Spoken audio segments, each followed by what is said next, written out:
Hola, hola, ¿cómo están? Les habla Luis Luker y hoy, gracias a Dios, vamos a iniciar algo, mis hermanos, que honestamente, ¿verdad? Debería ser obligatorio para todo cristiano que quiere tomar en serio su fe. Vamos a iniciar el curso de Hermenéutica 1 y muy probablemente muchos de ustedes están preguntando, ¿y Luker, qué es eso? Suena complicado eso. Bueno, no se preocupen, mis hermanos, porque vamos a ir desmenuzando esto de manera sencilla, clara y práctica. La hermenéutica, mis hermanos, no es más que el arte y la ciencia de interpretar correctamente la Biblia. Es aprender a leer la palabra de Dios como Dios quiso que fuera leída, en su contexto, con su gramática, con su historia, con su cultura y con su propósito.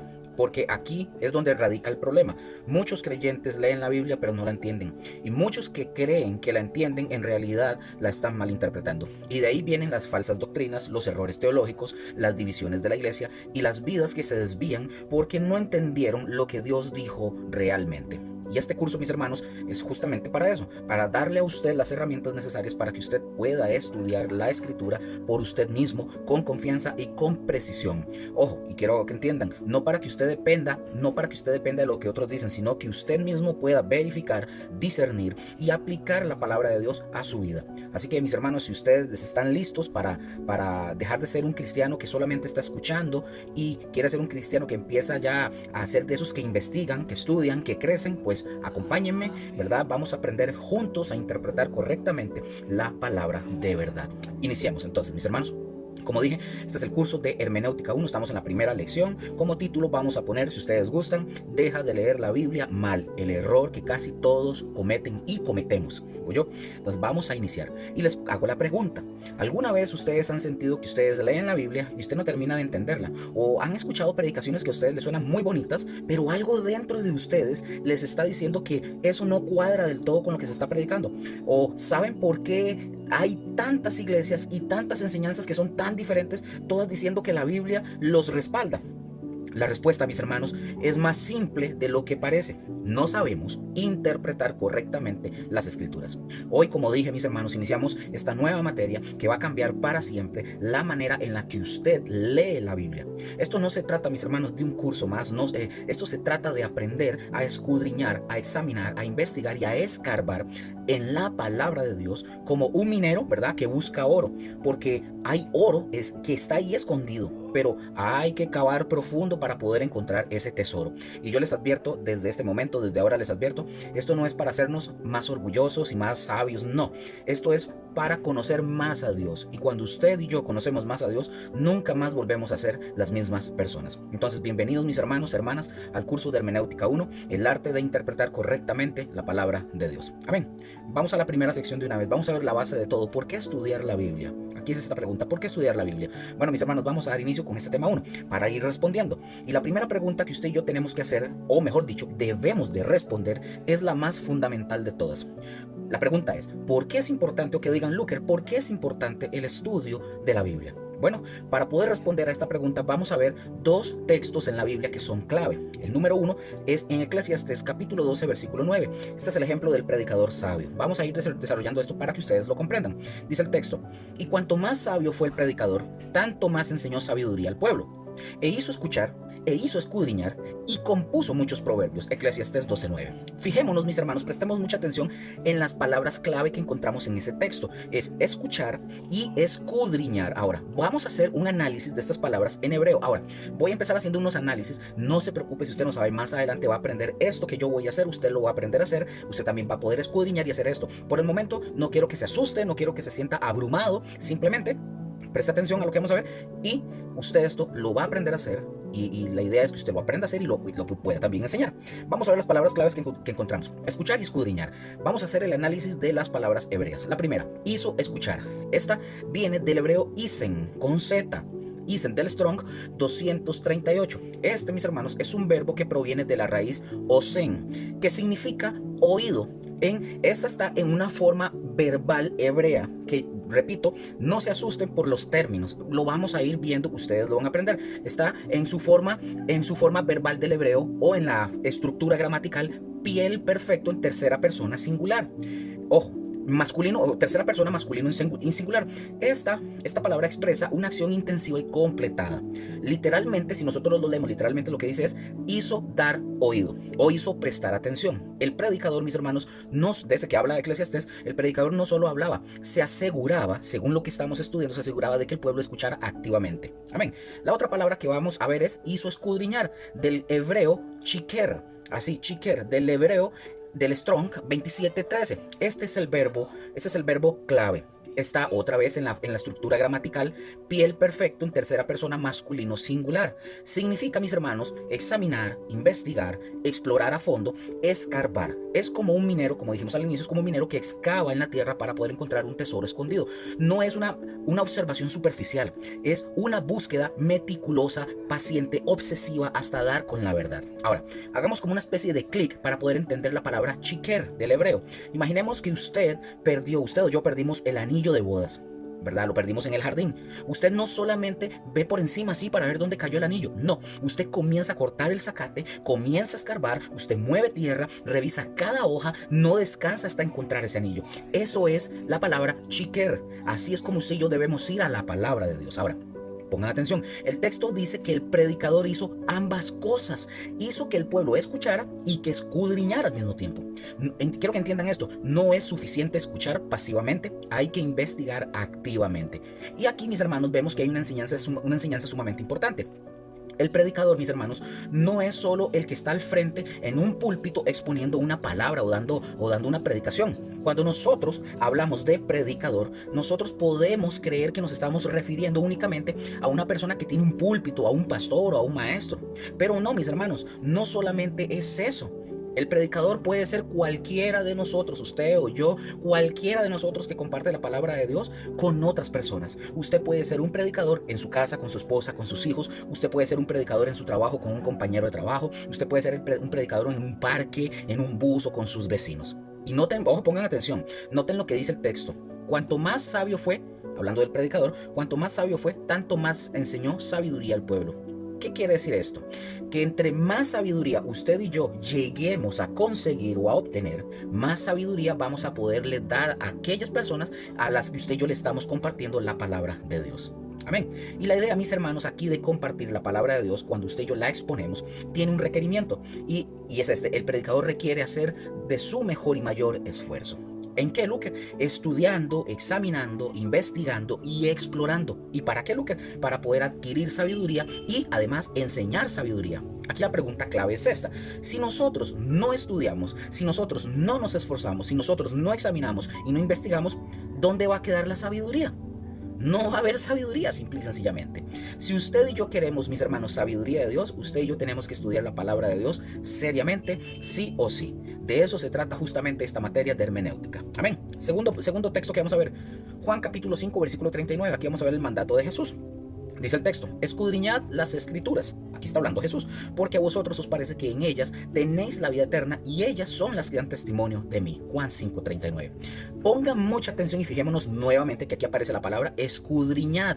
Aquí vamos a hacer el análisis de la palabra escudriñad, que está en el griego. La palabra en griego, ¿verdad?, es eraunao, del Strong 2045. Es un verbo, está en tiempo presente, está en voz activa, está en modo imperativo, está en segunda persona, en plural. Aclaro nuevamente, esto que yo estoy diciendo usted lo va a aprender posteriormente. Primero vamos a gatear, ¿verdad? Y después vamos a ir caminando para luego poder trotar y después hacer hasta maratones. Amén. Entonces, vean, para poder comprender, hagamos esto para poder entender la palabra eraunado. Dije que está en tiempo presente. El tiempo presente en el griego, mis hermanos, es como un video que no se detiene. No es escuché una vez y ya, no. Es sigan escudriñando, háganlo su estilo de vida. Y está en modo imperativo. ¿Qué es eso, Luker? Bueno, el modo imperativo es una orden, no es una sugerencia. Jesús no está dando una opción o una opinión, está dando una orden, está mandando, y está en voz activa. Ustedes mismos deben, es decir, la voz activa es que ustedes mismos deben realizar la acción, no esperar a que otro lo haga por ustedes. Entonces, vean esta analogía para comprenderlo. Es como que si un médico viene y le dijera a usted: bueno, tomes esta medicina todos los días. Ojo, no es que la tome una vez y ya. No, el médico le está dando una orden y le dice: es una orden continua. De esta misma manera Jesús manda y dice: escudriñen y nunca dejen de hacerlo. Ahora, Aquí surge una pregunta: ¿qué debemos examinar e investigar de acuerdo al versículo que acabamos de leer? Las escrituras. ¿Cuál es? La palabra de Dios, la Biblia. Pero noten el contexto. Jesús está hablando de sí mismo. Ojo, en los versículos anteriores a ese que leímos, Jesús está diciendo que Juan el Bautista dio testimonio de él, de Jesús. Y por eso, a raíz de eso, los invita a escudriñar las escrituras, porque ellas, la Biblia, las escrituras, dan testimonio de Jesús. Jesús básicamente les está diciendo: ¿ustedes quieren aprender más de mí?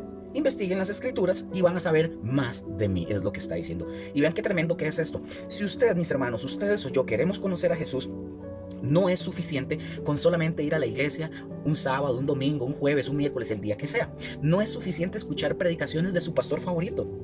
No es suficiente con leer devocionales en las mañanas o en las noches de 5 minutos. No es suficiente. Usted tiene que escudriñar. Usted tiene que investigar, usted tiene que examinar, usted tiene que escarbar, cavar, porque en esa excavación, usted se va a encontrar con Jesús. Amén. Vamos con la segunda sección que vamos a ver. Vamos a ver 4 respuestas fundamentales.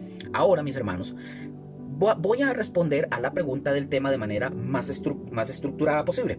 ¿Por qué, Luker? ¿Por qué es importante el estudio de la palabra de Dios? Inciso A, para ir empezando, para ir respondiendo a esta pregunta. La primera, inciso A, porque la palabra de Dios debe ser nuestra única fuente de autoridad. Y aquí, mis hermanos, con esta primera, aquí usted y yo tenemos que hacer, o mejor dicho, aquí yo les tengo que hacer una aclaración sumamente importante para no malinterpretar. Cuando usted y yo decimos, o yo digo, que la palabra es nuestra única fuente de autoridad, yo no estoy diciendo, y tampoco quiero decir, que usted y yo debemos de desobedecer a nuestros pastores. Los pastores deben ser nuestra autoridad, claramente, pero hay una condición: siempre y cuando lo que ese pastor suyo o mío enseñe sea la palabra de Dios, la sana doctrina. Hay que obedecer, porque si él, el pastor, o cualquier otro líder, sea quien sea nuestra autoridad, si no enseña la palabra de Dios, o sea, si no enseña la palabra de Dios, sino que este pastor o este líder enseña sus propias ideas, sus sueños, sus ocurrencias o sus doctrinas falsas o lo que usted se imagine, usted y yo no tenemos por qué obedecer a esta persona, no tenemos por qué someternos o sujetarnos. Ahora, si lo nuestro, o mejor dicho, si nuestro pastor sí enseña la palabra de Dios, pues mis hermanos, ahí él sí se convierte en mi autoridad pastoral y usted y yo debemos someternos y obedecer, pero a la medida de lo que enseña la escritura, no de una forma con ojos cerrados, obviamente. Por eso, mis hermanos, ustedes y yo debemos estudiar la palabra de Dios, porque nos debemos de dar a la tarea de examinarla, escarbarla e interpretarla correctamente, ya que es la única fuente de autoridad para todo cristiano. Amén. Ahora, vamos a ir viendo unas preguntas acá para ir desarrollando esto. Y la primera es que vamos a ver, ¿qué es la Biblia? Bueno, la Biblia, mis hermanos, es un registro de lo que Dios ha hecho, lo que Dios es, lo que Dios ha revelado y lo que Dios hará. Y aquí, mis hermanos, en todo esto hay algo que debe de penetrar en nuestro corazón. Dios, mis hermanos, considera su palabra, ojo, Dios considera su palabra de tanta importancia que nos muestra que debe de ser suficiente para cada uno de nosotros, de ustedes y de mí, de cada uno de nosotros. Es decir, si usted y yo estudiamos la palabra de Dios y la escudriñamos y la investigamos, la Biblia, la palabra de Dios, debe de ser para nosotros suficiente. No necesitamos revelaciones extrabíblicas, no necesitamos sueños que complementen la Biblia, no lo ocupamos. No necesitamos profetas que añadan lo que falta, no nos falta nada. La Biblia es suficiente. Y noten eso que voy a decir, no es la palabra de un fulanito o de un sutanito, no, es la misma palabra de Dios. Yo, por ejemplo, mis hermanos, yo he escuchado mucha gente, e incluso nosotros como seres humanos somos tan propensos a querer darle gloria y honra y honor a los hombres, ¿verdad? Somos así dados por nuestra naturaleza. Pero gracias a Dios, mis hermanos, porque Dios nos ha permitido en su soberanía darnos a ustedes y a mí la oportunidad, tanto al pastor como a su servidor, ¿verdad? En este caso a mí, para poder enseñar la Biblia correctamente. No porque tengamos algún mérito, pero la manera en que ustedes y yo llegamos o lleguen ustedes a entenderlas es solamente por la luz de la misma escritura, por la luz del mismo Espíritu Santo. Nosotros solamente como seres humanos somos instrumentos, somos herramientas. Tenemos que aprender todos los días, a diario. Pero es la escritura la que debe ser suficiente para su vida y para mi vida. De tal manera, mis hermanos, que no podemos añadirle ni quitarle nada a la palabra de Dios, para que tengamos cuidado. Amén. Veamos la primera advertencia en Deuteronomio. Deuteronomio 4 del 1 al 2 dice lo siguiente. Dice: ahora pues, oh Israel, oye los estatutos y decretos que yo os enseño. para que los ejecutéis y viváis, y entréis y poseáis la tierra que Jehová, el Dios de vuestros padres, os da. No añadiréis a la palabra que yo os mando, ni disminuiréis de ella, para que guardéis los mandamientos de Jehová vuestro Dios, que yo os ordeno. Vean, mis hermanos, la Biblia no necesita que usted y yo le pongamos nuestras propias ideas o nuestros propios pensamientos. Ya está completa como es, ya está terminada, ya está cerrada. Amén. Ahora veamos la advertencia de Apocalipsis. Apocalipsis capítulo 22, versículos 18 y 19 dice: yo testifico a todo aquel que oye las palabras de la profecía de este libro. Si alguno añadiere a estas cosas, Dios traerá sobre él las plagas que están escritas en este libro. Y si alguno quitare de las palabras del libro de esta profecía, Dios quitará su parte del libro de la vida y de la santa ciudad y de las cosas que están escritas en este libro. Ahora, pongan mucha atención y pregunto, ¿cuál es la enseñanza hasta este momento que llevamos aquí hasta este punto? Nuevamente, mis hermanos, la palabra de Dios es la única fuente de autoridad para nuestras vidas. Y mis hermanos, ustedes y yo tenemos que tener mucho, pero mucho cuidado. Dios le da tantísima importancia a su palabra que ni usted ni yo debemos de quitarle ni de ponerle una sola letra a la Biblia. Amén. Inciso B o punto B, que vamos a ver. ¿Por qué vamos a ver? De lo que estábamos hablando en este punto. De por qué es importante el estudio de la palabra de Dios. Punto B. Porque la Biblia contiene una asombrosa unidad. Por eso también vamos a estudiarla. Vamos a dedicarnos, mis hermanos, al estudio de la hermenéutica, que es el estudio para llevarnos a una interpretación correcta o la más recta posible como humanos, ¿verdad? De la palabra de Dios.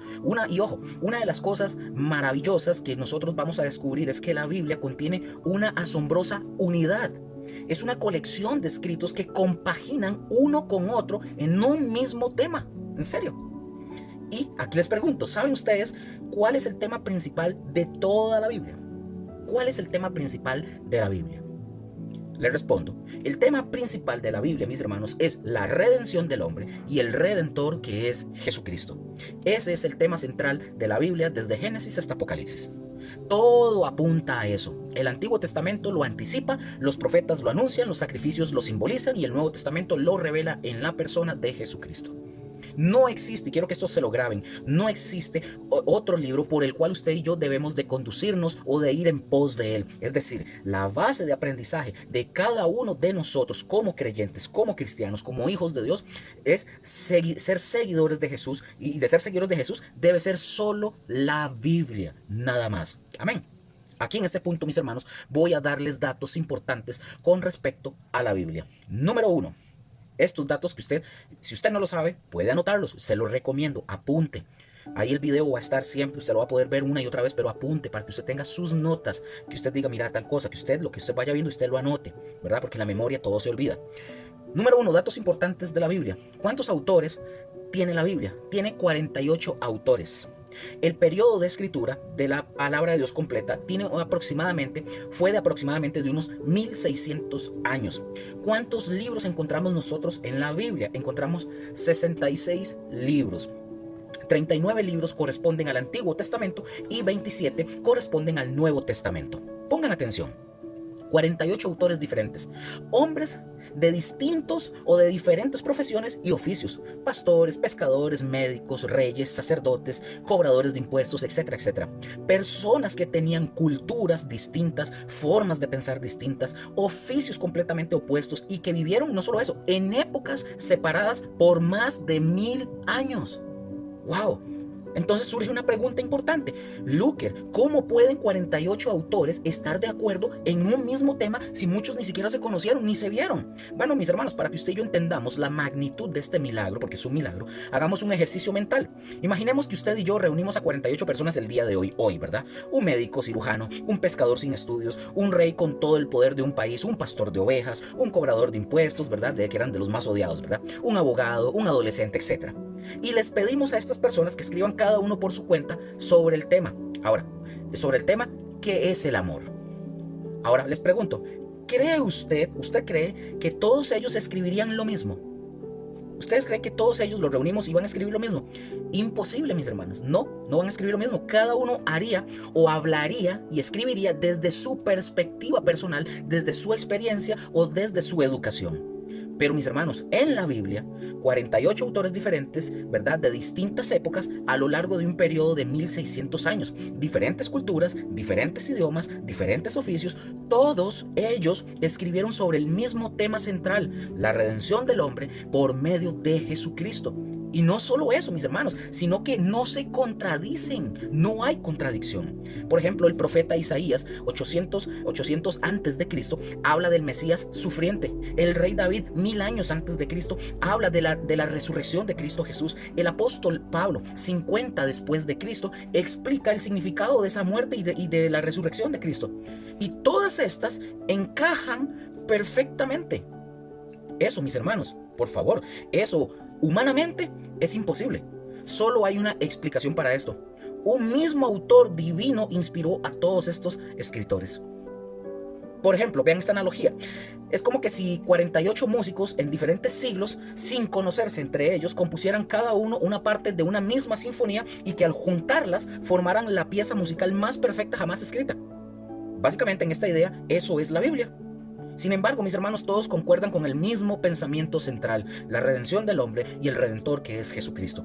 Esto no es casualidad, esto es inspiración divina. Amén. Tercer punto, o inciso C. ¿Por qué es que debemos de estudiar las Escrituras? Porque debemos conocer cómo se formó nuestra Biblia. Ese es el tercer punto. El orden, mis hermanos, que nosotros tenemos hoy en nuestras Biblias está tomado de acuerdo a una traducción griega del Antiguo Testamento llamada la Septuaginta. Así se llama, la Septuaginta. Ahora algunos preguntarán, Luker, ¿qué es la Septuaginta? Bueno, mis hermanos, les respondo porque ese es el curso para aprender de todo esto. La Septuaginta, mis hermanos, es una traducción del Antiguo Testamento del hebreo al griego, que data de más o menos 250 años antes de Cristo, aproximadamente. Todavía, dicho sea de paso, existe esta traducción griega.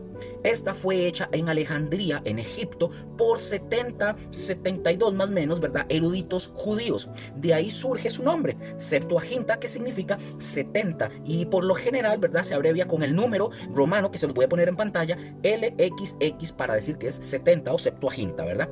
Ahora, el orden, mis hermanos, el orden que nosotros tenemos en nuestras Biblias, por ejemplo, hoy, como de Génesis hasta Malaquías, es a raíz de esta traducción de la Septuaginta. La Septuaginta, mis hermanos, ¿qué hizo? Organizó los libros en 4 divisiones y ese orden fue el que nosotros heredamos.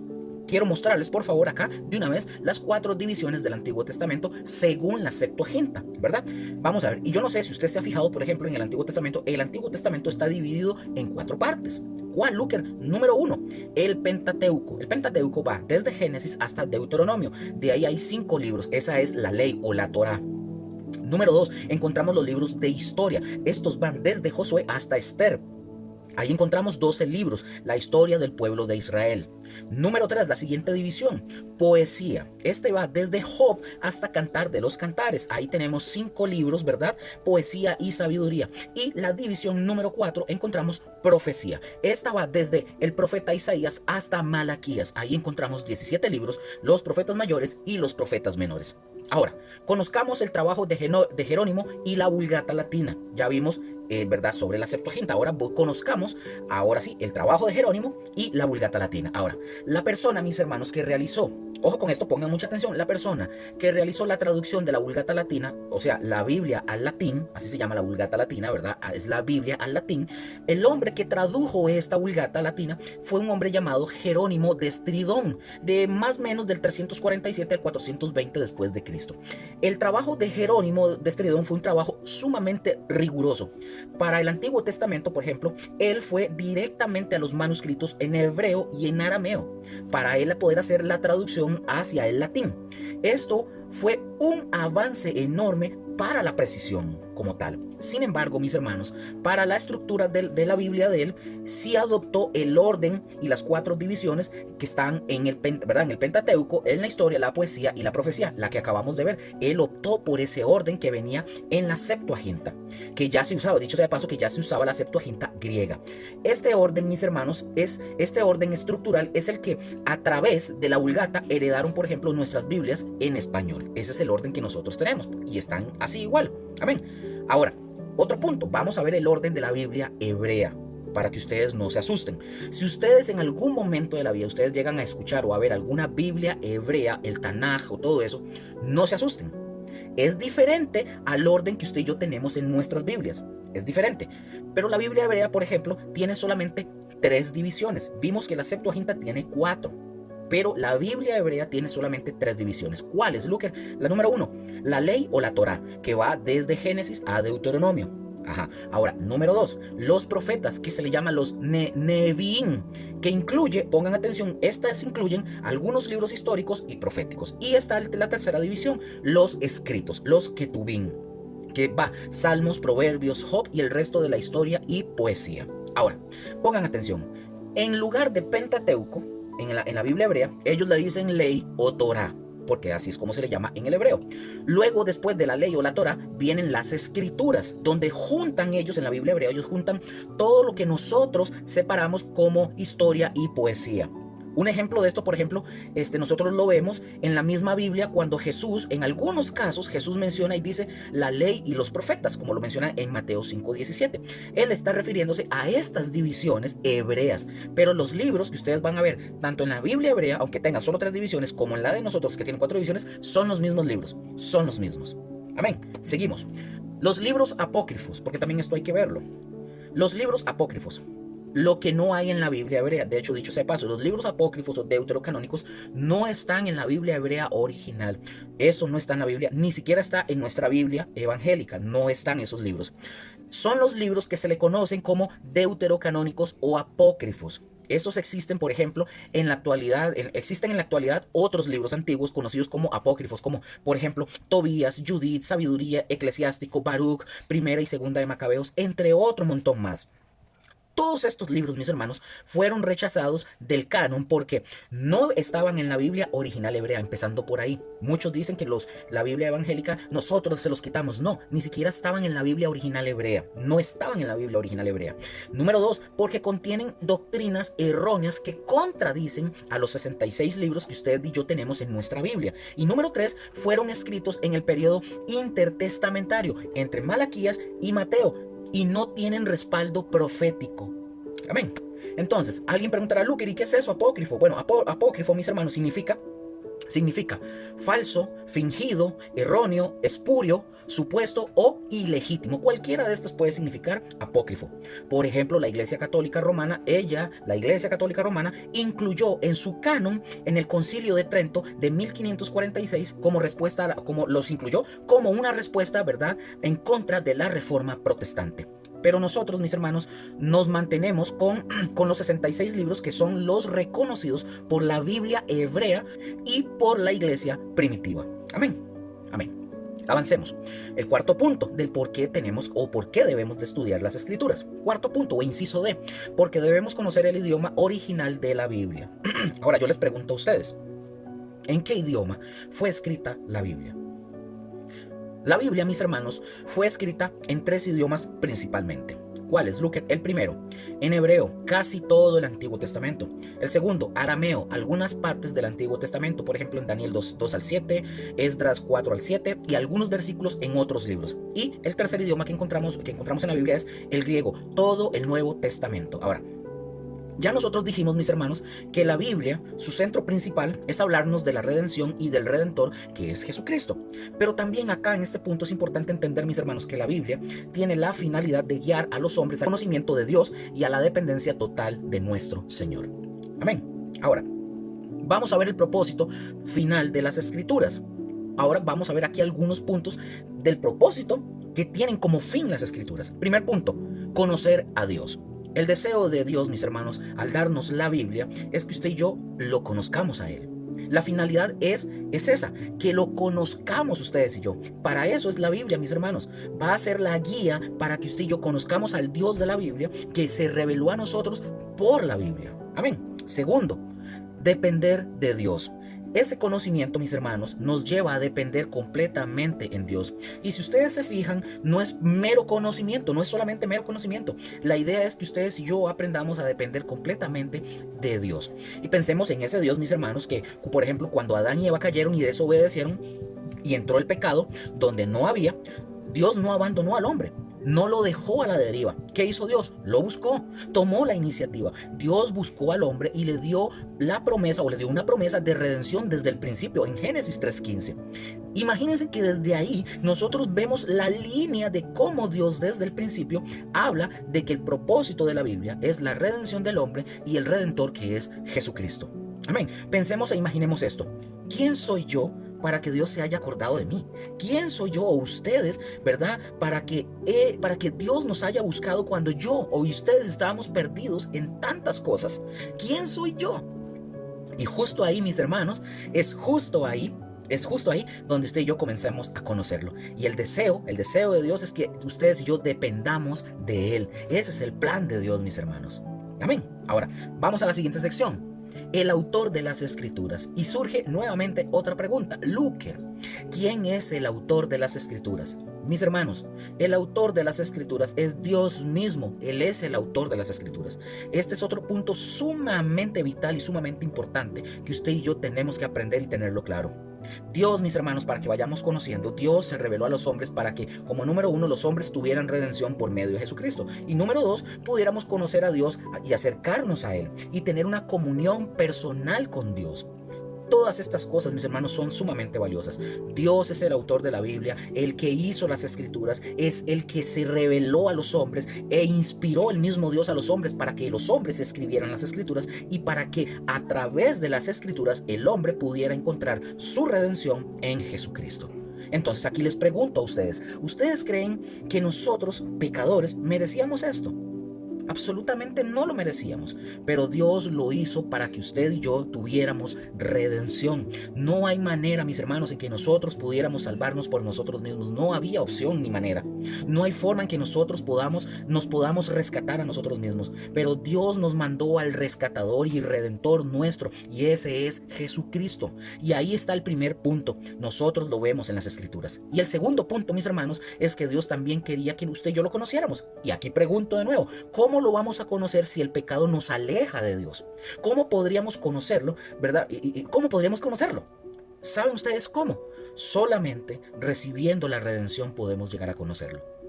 Primero, la redención revelada en las Escrituras. Recibo mi redención y por la redención de Cristo Jesús yo puedo conocer a Dios. Yo puedo saber quién es Dios y creador de todas las cosas. Yo puedo saber quién es Dios, lo que a Él le agrada y lo que a Él no le agrada. Eso lo puedo saber. Dios, aparte, mis hermanos, de conocerlo, Él quería que ustedes y yo nos acercáramos a Él. Y recordemos esto, por favor. Cuando Adán y Eva pecaron, lo primero que Adán y Eva hicieron fue esconderse de la presencia de Dios. Ellos trataron de esconderse, mejor dicho. Eso es lo que hace el pecado en usted y en mí. El pecado hace que los hombres, el ser humano, busquen y tratemos de escondernos de la presencia de Dios. Para eso, mis hermanos, justamente Dios dio las Escrituras, primero para traer la redención, segundo para que el hombre, en lugar de esconderse de Dios, se acerque a Dios. Y aparte de acercarnos a Dios, la otra cosa que Dios quiere hacer a través de las Escrituras es a que usted y yo aprendamos a tener una comunión personal con Él. Y esto es lo más difícil para los hombres, lo que más trabajo nos cuesta, establecer una relación personal íntima con Dios, una relación donde estamos ustedes y yo tan ligados con Dios y Dios tan ligado con nosotros que ya uno no puede dejar de buscar a Dios, que ya uno no puede dejar de hablar con Él, donde Él siempre nos da palabra, es decir, que Dios siempre nos está hablando. Y yo, ojo con esto, y yo no estoy hablando, de verdad, como muchos que a veces hablan por hablar, no, pero la realidad, mis hermanos, es que se nota, por ejemplo, cuando alguien no tiene una relación con Dios, se nota, porque quien tiene una relación con Dios y una comunión con Dios íntima, con Dios, sí se nota. Amén. Vamos a este punto. Textos clave sobre el conocimiento de Dios. Primer versículo. Vamos a ver algunos textos donde Dios, mis hermanos, el mismo Dios expresa este deseo. El primero, Jeremías capítulo 9, versículo 23 y 24. Pongan atención, el único motivo de alabanza que debería haber en nosotros. Jeremías 9, 23, 24 dice: Así dijo Jehová, no se alabe el sabio en su sabiduría, ni en su valentía se alabe el valiente, ni el rico se alabe en sus riquezas. Mas alabes en esto el que se hubiere de alabar, en entenderme y en conocerme, que yo soy Jehová, que hago misericordia, juicio y justicia en la tierra, porque estas cosas quiero, dice Jehová. Pongan atención, ¿qué es lo que Dios desea? Por un lado, si nosotros entendemos el texto, por un lado Dios quiere la redención del hombre. Pero por otro lado, Dios quiere que el hombre lo conozca. Ahí lo vemos en el texto. Amén. Otro texto, Juan 17:3. Vamos a ver la definición de vida eterna. Dice el texto, Juan 17:3, y esta es la vida eterna, que te conozcan a ti, el único Dios verdadero, y a Jesucristo, a quien has enviado. Aparentemente, y pongan atención y digo aparentemente, este versículo pareciera que nos está dando una definición de lo que significa la vida eterna. Pero cuando menciona esta es la vida eterna, lo que está dándonos a entender es que en qué consiste la vida eterna. Y la vida eterna, mis hermanos, consiste en que nosotros conozcamos a nuestro Dios, al único Dios verdadero.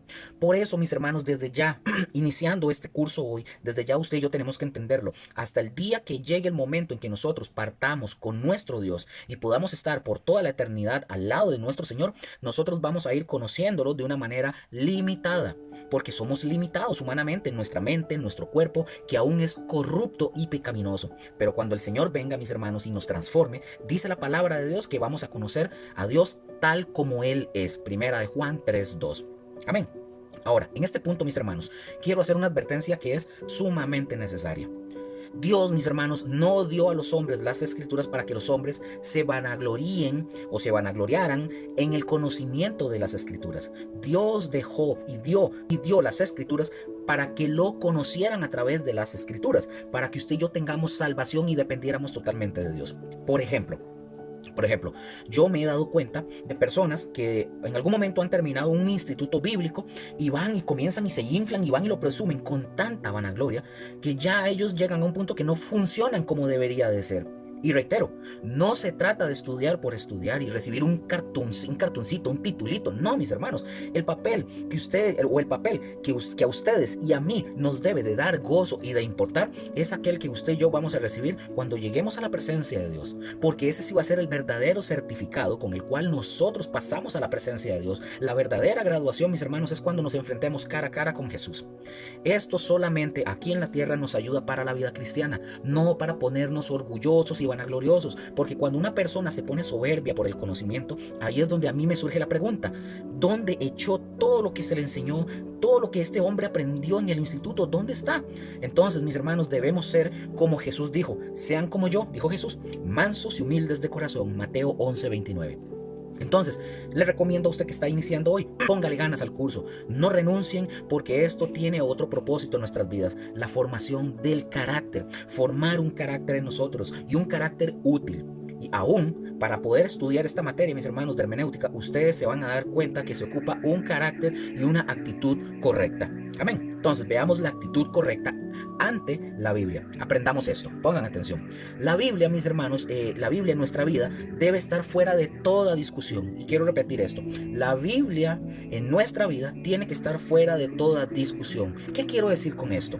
La Biblia, mis hermanos, es decir, la Biblia, el aprendizaje y el conocimiento que usted y yo lleguemos a tener de la Escritura, no es para contender y para empezar a pelear con la Biblia y peleando y debatiendo. No, mis hermanos, la Biblia no es para generar polémica. La Biblia es para que se cumpla el propósito de Dios, la redención del hombre y el Redentor, que es Cristo Jesús, y que sea el centro de nuestras vidas. La Biblia no es para que usted y yo presumamos lo que usted y yo sabemos y conocemos. La Biblia es para que demostremos quién vive realmente en nuestro corazón, y el centro de la Biblia se llama Jesucristo. Entonces, vean, y esto, mis hermanos, la solidez del pensamiento cristiano y la vida cristiana depende mucho, o va a depender mucho, del lugar que ustedes y yo le demos a las Escrituras, de la forma en que usted y yo las examinemos y las interpretemos.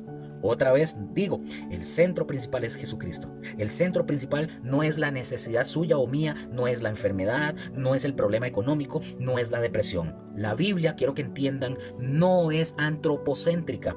Para que usted lo entienda mejor, antropocéntrica quiere decir que está centrada en el hombre. Viene de una palabra antropos, que es hombre, y teocéntrica, ¿verdad? La Biblia es teocéntrica, centrada en Dios. Cristocéntrica, centrada en Cristo. Hoy en día, mis hermanos, hemos escuchado en muchos lugares mensajes antropocéntricos, es decir, que están centrados en el hombre, donde meten el positivismo, meten el coaching, meten psicología, la autoayuda y todo ese tipo de cosas. El tú puedes, él es el campeón y un montón de cosas. Vean, mis hermanos, el centro de la Biblia, como dije, se llama Jesucristo. El hombre, mis hermanos, puede llegar a obtener muchas cosas en la vida, sí, pero solamente por medio de Jesucristo. Entre más usted y yo nos parece, o mejor dicho, entre más un cristiano se parezca a Jesús, más cosas va a experimentar en su vida diaria. Milagros, forma de pensar, capacidad para resolver problemas, fortaleza para enfrentar adversidades, amor para tratar a los enemigos. Pero al final de todo, mis hermanos, Cristo es y seguirá siendo el centro. Amén. Ahora veamos esta sección que vamos. El propósito, madurez, no dependencia infantil. Ahora, es cierto, mis hermanos, que la Biblia contiene una vasta enseñanza sobre toda polémica humana, sobre la gran necesidad del hombre. Pero precisamente, mis hermanos, Dios nos ha provisto de la Biblia con su figura central, que repito, es Jesucristo. El plan de Dios, mis hermanos, no es que, por ejemplo, un cristiano se la pase toda la vida diciendo: oren por mí, por favor, es que yo necesito que ore por mí, oren por mí, es que yo necesito que usted póngame en sus manos. No, mis hermanos, ese no es el plan de Dios realmente. El plan de Dios es que usted y yo, a través de la Biblia, el cristiano, ustedes y yo, entendamos que el centro de nuestra vida es Jesús. Y si lo llegamos a comprender y lo entendemos y lo conocemos de tal manera que este hombre o esta mujer va a saber qué hacer antes o qué va a hacer ante las situaciones y las circunstancias de la vida. Y este es el punto, porque eso nos habla a ustedes y a mí de madurez. Cuando usted, por ejemplo, cuando usted no sabe cómo enfrentar un problema, eso habla de inmadurez. Cuando usted sabe lo que debe de hacer porque Dios le ha dado la respuesta en su palabra, eso habla de que usted ha madurado en su relación con Cristo. Amén. Entonces, mis hermanos, hoy pusimos los cimientos sobre los cuales construiremos todo nuestro estudio de hermenéutica o de la hermenéutica. En esta lección, mis hermanos, inicial, hoy hemos confirmado que usted y yo no estamos aquí simplemente para aprender sobre un librito, sino para aprender a conocer a una persona a través de su palabra. Voy a hacer una recapitulación de lo que vimos, el por qué. Estudiamos la Biblia, mis hermanos, seriamente, escudriñándola, porque es nuestra única fuente de autoridad. No es la palabra de un hombre, sino la palabra de Dios mismo, suficiente para nuestra vida y nuestra fe. No podemos añadirle ni quitarle. Número 2, el qué. Esta palabra escrita por decenas de autores humanos, pero con un solo autor divino, ¿verdad? Tiene un centro, un tema absoluto: la redención del hombre a través del Redentor Jesucristo. Toda la Biblia nos habla de él, de Jesús. Y número 3, el para qué. El objetivo final no es llenar nuestra cabeza de datos y de información, sino llenar nuestro corazón de Cristo Jesús. Estudiamos para conocer a Dios, para depender de Él totalmente y para tener comunión íntima con Él. La madurez cristiana se demuestra cuando usted y yo aplicamos su palabra, la Biblia, a cada circunstancia de la vida. Por lo tanto, mis hermanos, al salir hoy o terminar este estudio, quédese con dos convicciones. La práctica, la hermenéutica no es un lujo opcional, es una herramienta vital para todo aquel que desee compartir la palabra con fidelidad, evitar el error y no añadir ni quitar de lo que Dios ha dicho. Y el corazón. Pero más importante que la técnica es la actitud del corazón. Nos acercamos a las Escrituras no con soberbia, sino con humildad, no para contender, ¿verdad? Sino para ser transformados, no para poner al hombre en el centro, sino para que Cristo sea el centro absoluto de nuestra enseñanza y de nuestra vida. Amén. Y termino. Que este estudio, mis hermanos, nos haga, o mejor dicho, que este estudio no nos haga más orgullosos, sino más parecidos a Cristo Jesús, mansos y humildes de corazón. Entonces, mis hermanos, para cerrar, hoy hemos hablado de estudiar la Biblia, de escudriñarla, de interpretarla correctamente. Hemos hablado de que el centro de las Escrituras es Jesucristo. Hemos dicho que la vida eterna consiste en conocer a Dios, pero permítame hacerle a usted una pregunta directa, personal, que va al corazón. ¿Usted conoce a Dios? Para terminar, yo no le pregunto si usted sabe de Él, no le pregunto si usted ha oído hablar de Él, no le pregunto si usted va a la iglesia, si fue bautizado, si sus papás eran cristianos. No, le pregunto, ¿usted lo conoce? Porque hay una diferencia abismal entre saber de Dios y conocer de Dios. Usted puede saber mucho de una persona famosa, su biografía, sus logros, sus canciones, sus películas, pero eso no significa que usted la conozca personalmente. Lo mismo pasa con Dios, mis hermanos. Mucha gente sabe de Dios, muchos saben de Dios, saben que existe, sabe que Jesús murió en la cruz, ¿verdad? Sabe que la Biblia dice que hay que portarse bien, etcétera, pero no lo conocen, no tienen una relación personal con Él. Y aquí viene la buena noticia del Evangelio. Dios quiere ser conocido. Él no es un Dios escondido, lejano e inalcanzable. Él es un Dios que tomó la iniciativa. Cuando el hombre pecó y se escondió de Dios, Dios lo buscó. Cuando usted estaba perdido en sus pecados, Dios ya había preparado un camino para que usted pueda conocerlo. Ese camino no es el estudio. No es el estudio. El estudio de la Biblia es maravilloso, es hermoso, pero no salva a nadie. Usted puede memorizar la Biblia completa, usted puede saber hebreo y griego y conocer todos los datos de la hermenéutica y sin embargo estar perdido. El camino para conocer a Dios es Jesucristo. Jesús dijo, yo soy el camino, la verdad y la vida. Nadie viene al Padre sino por mí. Juan 14:6. No es por ser buena persona, no es por ir a misa, no es por ir al culto, ¿verdad? El culto evangélico, no es por dar diezmos, no es por estudiar la Biblia, es solo por Jesús. Usted necesita el día de hoy, mis hermanos, reconocer que usted es un pecador, que usted ha pecado en contra de Dios y que merece juicio. Romanos 3:23. Arrepentirse de sus pecados, dar la vuelta, cambiar de dirección. Hechos 3:19. Creer que Jesús murió en la cruz por tus pecados y resucitó al tercer día. Romanos 10:9. Recibirlo como su Señor y Salvador. Juan 1:12. Cuando usted hace algo, cuando usted hace algo, o mejor dicho, cuando usted hace eso, algo de esto que acabo de mencionar, algo maravilloso sucede. Usted comienza a conocer, usted comienza a conocer a Dios, no de oídas, no de lejos, personalmente, íntimamente. Y ese conocimiento, dice Jesús, es la vida eterna. Hoy puede ser el día en que usted pueda o pase de saber de Dios a conocer a Dios.